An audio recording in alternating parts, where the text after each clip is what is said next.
निकाला सो निकाला, है। ऊपर से जो और जो चीजें थी उनसे भी मुक्त कर दिया बालाजी ने मुझे। मुंह से निकलता है जय हनुमान ज्ञान गुण सागर, जय कपीस तिहु लोक ओह! उजागर, रामदूत अतुलित बलधामा अंजनी। और ये इतनी स्पीड में था भैया हुँ, कि शायद जो पढ़ने वाला होगा ना, जो रेगुलर पढ़ता होगा पाठ करते हुए, हुँ, वो भी ना कर पाए, इतनी स्पीड में था। और हुँ, मैं तो पढ़ी लिखी नहीं, मुझे कहाँ से आया ये सब। हनुमान जी की अर्जी लगने से भैया मेरी अर्जी स्वीकार हुई। मुझे कहते हैं ना, शास्त्री जी कहते हैं कि 2 बार दिखेंगे। जी। 2 बार क्या कहूँ, मैं तो कहूँ कि उस दिन से मुझे हर दिन ही बालाजी दिखने लगे। तो मेरी हालत यहाँ पे ऐसी हो गई कि उससे अब से पहले तो मतलब कहते नहीं कि सुख में तो सिमरन सब करें और दुख में करे ना कोई। मतलब सुख में तो आपके 1000 साथी हो जाएंगे, यस, लेकिन भैया दुख में कोई नहीं दिखाई देगा। दुख में आपको सिर्फ भगवान ही बचा सकते हैं और राइट। कोई नहीं बचा सकता। मैंने कहा प्रभु आपने इल्झाया है तो सुलझाओगे भी आप ही। इंसान का भरोसा टूट सकता है, इंसान के ऊपर अगर हम भरोसा करें वो हमें धोखा दे सकते हैं, आप हमें हाँ, धोखा हाँ। नहीं दोगे।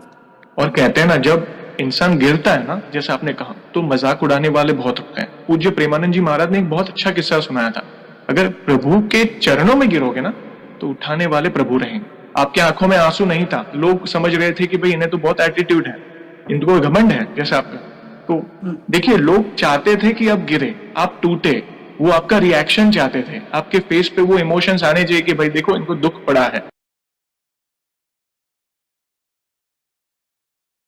जय श्री राम दोस्तों, कैसे हो आप? हमारे चैनल में आप सभी का स्वागत है। मैं हूं आपका दोस्त जयेश वाघेला, फाउंडर ऑफ धार्मिकस्टोरी.com एंड सीक्रेट मिस्ट्रीज। दोस्तों, आज मैं फिर से एक और इंटरेस्टिंग वीडियो कॉल सेशन लाया हूं। हनुमान जी के भक्त ऑनलाइन हैं और उत्सुक हैं अपना अनुभव शेयर करने के लिए। और वीडियो में आगे बढ़ने से पहले आप सभी को बता दूं कि अगर आप भी हनुमान जी से जुड़े अपने अनुभव मुझसे इंस्टाग्राम वीडियो कॉल पर शेयर करना चाहते हैं, तो इंस्टाग्राम की लिंक मैंने डिस्क्रिप्शन में दी है। उस पर क्लिक करें, मुझे फॉलो करें और मैसेज करें। मैं जल्द से जल्द आपसे जुड़ूंगा और वीडियो कॉल सेशन शेड्यूल करूंगा। और अगर आप ईमेल के माध्यम से अपने अनुभव शेयर करना चाहते हैं, तो हमारा ईमेल आईडी है dharmikstory@gmail.com। तो चलिए आगे बढ़ते हैं आज के इस वीडियो कॉल सेशन में।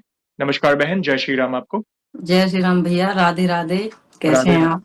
राधे राधे। राधे राधे सभी को। प्रभु की कृपा से अच्छा हूँ, आप कैसे हैं? मैं बहुत बढ़िया हूँ। सभी को मेरी तरफ से जय श्री राम, जो भी इस वीडियो को देख रहे हैं जय श्री राम। सभी को मेरी तरफ से जय श्री राम। जय श्री राम। आपका बहुत बहुत स्वागत है आज के इस वीडियो कॉल सेशन में और धन्यवाद भी जो आप अपना समय निकाल कर इनिशिएटिव ले रहे हैं हमारे प्रिय हनुमान जी से जुड़े अपने अनुभव शेयर करने के लिए। सबसे पहला सवाल बहन ये बताएं कि आपका पूरा नाम क्या है, आप कहाँ से बिलोंग करते हैं और आप क्या करते हैं? जी भैया, मेरा नाम है राजबाला और मैं यूपी के नोएडा में रहती हूँ। और ग्रेटर नोएडा में, यूपी के ग्रेटर नोएडा से बिलोंग करती हूँ। और मेरा जो काम है, वैसे तो मैं कुछ नहीं करती हूँ अगर मैं अपनी उसमें कहूँ तो, लेकिन फिलहाल मैं एक छोटी सी यूट्यूबर हूँ, ज्यादा बड़ी नहीं, छोटी सी। तो वही मेरा काम है और हाउस वाइफ हूँ मैं। हाँ सर, ओके, बहुत अच्छा लगा जानकर। और जैसे आपको पता है ये जो सेशन है हमारे प्रिय हनुमान जी से जुड़ा है, तो अगला सवाल उन्हीं से जुड़ा है। ये बताएं कि जीवन में सबसे पहले आप हनुमान जी से कब जुड़े, कैसे जुड़े, जीवन के किस मोड़ पर जुड़े, कौन से नित्य पाठ करते हैं, और साथ ही साथ जो भी आपकी जर्नी है, शुरुआत की जर्नी के बाद जो भी आपके अनुभव है जिसमें प्रभु ने कोई असंभव कार्य संभव किया हो, या उनकी ऊर्जा महसूस की हो, या कोई संकेत मिले हो, या जिससे आपका उनके प्रति विश्वास अटूट हुआ है, तो जो भी आपकी जर्नी है उसे आप डिटेल में साझा कर सकते हैं। तो भैया मैं ये तो नहीं कह सकती कि मतलब मैं उनसे जुड़ी हूँ। मुझे ऐसे लगता है कि हनुमान बाबा ने मुझे खुद से मतलब अपने साथ जोड़ा है। उनकी ये कृपा है मुझ पे। मैं इतनी बड़ी नहीं कि मैं मतलब उनको कर दूं। मुझे लगता है मुझे ही उन्होंने अपने उसमें जोड़ा है, भक्ति भाव में। तो भैया शुरुआत करते हैं अब से 25 से 30 साल पहले की, जबकि मैं मेरी शादी हुई उससे भी पहले की बताऊंगी मैं। हम्म, क्योंकि मेरी जो उम्र है वो 38 साल है। हम्म, और उससे पहले जो कुछ समय था हमारा, जैसे हमारे मामा के वहां पे गुजरा है। और हम्म, वो क्यों गुजरा था वो भी मैं आपको बताऊंगी, क्योंकि जी, मेरे जो पापा हैं वो थोड़ी ड्रिंक करते थे। हम्म, तो ड्रिंक की वजह से क्या होता था कि घर में मतलब जिस घर में ड्रिंक होगी तो वहां पे शांति नहीं रह सकती है। वहां राइट, पे मतलब मारपीट लड़ाई झगड़े बहुत ज्यादा होते थे। और जिस घर में लड़ाई झगड़े होंगे तो वहां पे भगवान वास नहीं कर सकते, बिल्कुल, ऐसा मुझे लगता है। तो फिर भी इतने मतलब लड़ाई झगड़ों में और इतनी मतलब घर का जो वातावरण था वो ठीक नहीं था, उसमें भी भगवान ने मुझे मतलब खुद से जोड़ के रखा है। तो ये मेरे लिए बहुत बड़ी बात है। तो भैया बात करते हैं मेरी शादी से पहले की। 25 साल हो गए होंगे, 24-25 साल, उससे पहले की बात करते हैं। मैं अपने मामा के यहाँ पे ही रहती थी, क्योंकि हमारे पापा जैसे ड्रिंक करते तो मम्मी को मारते पे, तो 2-2 3-3 साल हमारी मम्मी मायके में रहना पड़ता था उनको। जी, तो उसी दौरान क्या हुआ, जैसे छोटे बहन भाई हैं मेरे, 5 बहन भाई हैं हम, मतलब 3 बहनें हैं और 2 भाई हैं। तो मैं सबसे बड़ी हूँ, मैं उनमें, सारे मेरे से छोटे हैं। हम्म, तो जैसे ज्यादा तो नहीं, लेकिन थोड़ी थोड़ी मुझे समझ आने लगी थी चीजें। तो मैं क्या करती, जैसे मम्मी वहां से आ जाती पापा के साथ, जैसे शराब पीते हैं तो क्या होता है, जैसे उतर गई तो बीवी बच्चों को ले आए घर पे, और जब पी रखे तो फिर उनका वही ड्रामा शुरू। शुरू। तो मैंने क्या किया, मैं वहां से फिर 3 साल नहीं आई भैया, शादी से हम्म, पहले की बात बता रही हूँ, मामा के वहां पे हम्म, 3 साल में लगातार रही मामा के वहां पे। और ये दारू की वजह से आपको बता दूं, हम मतलब पढ़ लिख नहीं पाए, क्योंकि ओके। पढ़ाई के लिए बच्चा एक जगह पे रहना जरूरी है। जब वो एक जगह पे रहेगा तभी तो पढ़ेगा। और जब बच्चा यहाँ से वहां से वहां घूम रहा, तो वो नहीं पढ़ेगा, चाहे मैं हूं चाहे कोई भी, सही नहीं जी। पढ़ पाएगा। तो भैया हमारी पढ़ाई नहीं हो पाई, मैं बिल्कुल मतलब जीरो पढ़ाई है, बिल्कुल पढ़ी नहीं हूं मैं। तो मामा के वहां की बात बताई तो भक्ति मतलब घर में बिल्कुल भी नहीं थी। नहीं तो मेरे मम्मी पापा कोई भी मतलब ऐसा नहीं था घर में कि जो मतलब कोई भक्ति में हो और उसे देख के मुझे मतलब भक्ति आई हो, नहीं, कोई भी नहीं था। ऐसा होता था कि कभी कभी जैसे हमारी मम्मी व्रत करती थी, नवरात्रि, जैसे नवरात्रि आते हैं तो हम्म, वो व्रत भी पूरे नहीं हो पाते थे, वो रास्ते में मतलब एक व्रत घर पे हो गया तो एक व्रत मामा के यहाँ पे होता था जाके, ऐसे होता था। तो भक्ति तो बिल्कुल भी नहीं थी घर पे। वहां पे क्या था, जहाँ पे मामा के वहां पे रहती थी, तो जो मेरे नाना थे, नाना के भाई थे, मेरे नाना अभी मतलब दारू वारू पीते, वो भी नहीं थे भक्ति में, लेकिन उनके जो भाई थे वो मेरे नाना लगे, उनके भाई मेरे नाना के सगे। तो उनके जो भाई थे वो भक्ति में थे वहां पे। ओके। तो जहाँ पे मामा का घर था वहां से कम 2 से 3 किलोमीटर दूरी पे एक छोटा सा मंदिर था, बहुत छोटा सा। और मंदिर भी ऐसा नहीं था कि वहां पे मतलब महादेव की कोई किसी ने स्थापना की हो, नहीं, एक इतना छोटा सा पत्थर सा था। मुझे जहां तक मुझे याद है स्थापना नहीं थी, वो ऐसे ही मतलब वो भक्ति भाव में थे। और वहां पे एक कुइया थी छोटी सी, तो उस कुइया से वो जल निकालते, सुबह 4 बजे मंदिर पहुंच जाते जो हमारे नाना के भाई थे, जी। और नहा के वहीं पे महादेव को जल चढ़ाते। और एक वहां पे मुझे याद है एक कन्नेर का पेड़ था, तो कन्नेर के फूल चढ़ाते थे वो। जी। तो उनको देख के जैसे कि हमारे घर में मतलब माहौल था दारू वाला, और उस हिसाब से मतलब थोड़ी थोड़ी चीजें मुझे समझ में आने लगी थी। अरे। तो मुझे लगता था कि मैं मतलब महादेव की वो करूंगी, जल चढ़ाऊंगी, वो करूंगी। जैसे कोई भी बात होती तो सब लोग यही कहते थे अब तो भगवान ही मानेंगे, बस भगवान ही कर सकते हैं सब ठीक, और किसी के बस की बात नहीं है। तो मुझे ना तो ये पता थी कि हनुमान जी की भक्ति क्या होती है, या महादेव अलग हैं, या वो सब एक ही हैं, मुझे कुछ नहीं मालूम था उस उम्र में। और मैं आपको बताऊं भैया, 14 साल की मैं तब हुई थी जब मेरी शादी हो गई थी।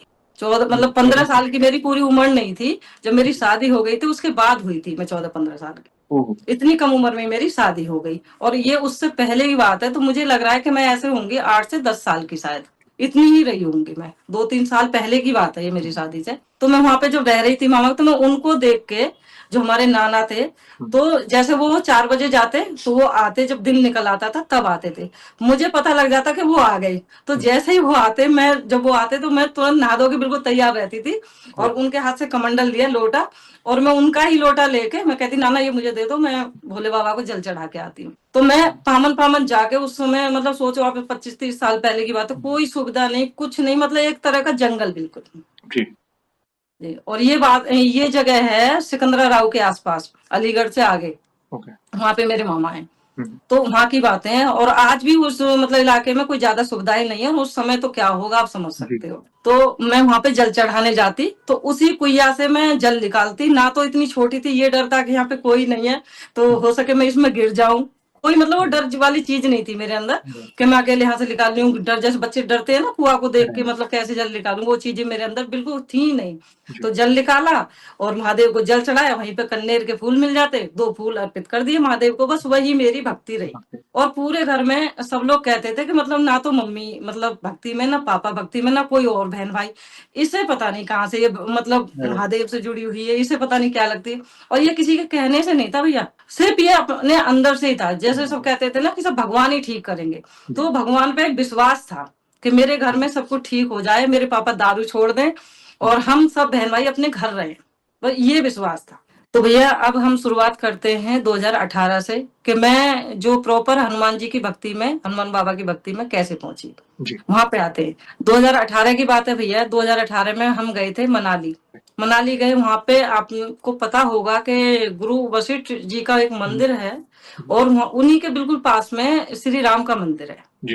तो सबसे पहले जो मुझे श्री राम के दर्शन हुए, वहां पे हुए थे सबसे पहले। और मुझे बिल्कुल नहीं पता था कि वहां पे ये मंदिर है, या कोई कुछ नहीं पता था। गए थे ऐसे एक फैमिली ट्रिप के उस पे, वहां से आ जाते हैं। आने के 2 से 3 महीने बाद में ही ऐसे दिमाग में आता है कि हम जाते हैं सालासर बालाजी। सालासर बालाजी का मन में ख्याल आता है कि हम वहां जाते हैं, और खाटू श्याम। तो बिल्कुल भी ये नहीं था। अब जो मेरी जो अनुभव मैं शेयर करूंगी आप लोगों के साथ, जो मुझे महसूस हुआ कहाँ से कि बालाजी ने मुझे कैसे संभाला, इतनी मतलब कठिनाइयों के बावजूद भी अगर मैं हूं आज, तो उनकी वजह से हूं मैं। तो 2018 में भैया हम जाते हैं सालासर बालाजी। तो वैसे तो गाड़ी हमारे पास थी, लेकिन हमने फिर भी सोचा कि ऐसा पहली बार हम जा रहे हैं, तो हम अपनी गाड़ी ना करके हम एक बुकिंग वाली गाड़ी करते हैं, बड़ी गाड़ी करते हैं, क्योंकि फैमिली में जो एक इंसान जाता है तो और भी कहने लगते हैं कि चलो हम भी चल रहे हैं, तो सबको लेके चलते हैं साथ में। जी। तो ऐसे कर भी हमने एक इनोवा गाड़ी बुक कर ली, क्योंकि हमें नहीं पता था रास्ता कि हमें कैसे कैसे जाना है। अब यहाँ पे मैं आपको ये बताऊंगी कि मैं पहली बार बालाजी के दर्शन के लिए जा रही थी वहां पे, सालासर बालाजी, और फिर भी बालाजी ने कदम कदम पे मुझे रास्ता बताया खुद आके। ये मैं आपको बताऊंगी यहाँ पे। जी, बिल्कुल। तो भैया यहाँ से गाड़ी हमने कर ली, बुकिंग जो की थी वो आ गई, रात में 9 बजे गाड़ी आ गई। हमारा ये था कि हम पहली बार जा रहे हैं, हमें नहीं पता है रास्ते की।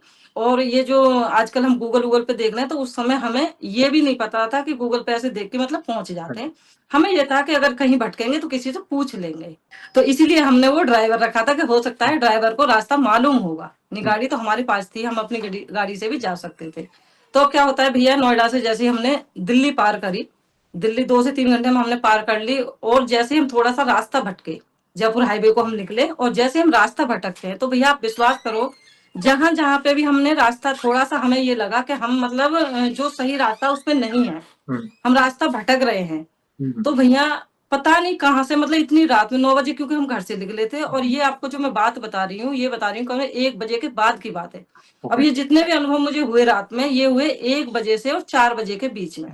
जी। ये 4 घंटे का जो रात का सफर था, जिस इलाके में हम भैया कभी गए नहीं, कभी देखा नहीं, कभी सुना नहीं, और जो इंसान मतलब पहली बार जा रहा है तो हो सकता है दिन में भी चकरा जाता है, और हम रात में जा रहे थे, सफर कर रहे थे, वो भी पूरी फैमिली के साथ में। जी। तो भैया ऐसे एक मोड़ आता है, अब मतलब गाड़ी किसी से पूछा, किसी ने बताया, तो हम मतलब सही रास्ते पे नहीं थे। अब ऐसे गाड़ी में बैठे, मैं ऐसे हाथ जोड़ने में, बालाजी आपने दर्शन के लिए बुलाया, आप क्या कर रहे हो? मतलब मुझे तो पता नहीं, आपने ही जब दिमाग में डाली, आपने बुलाया, तो मतलब सही रास्ता दिखाओ, रास्ते से हम भटक रहे हैं। और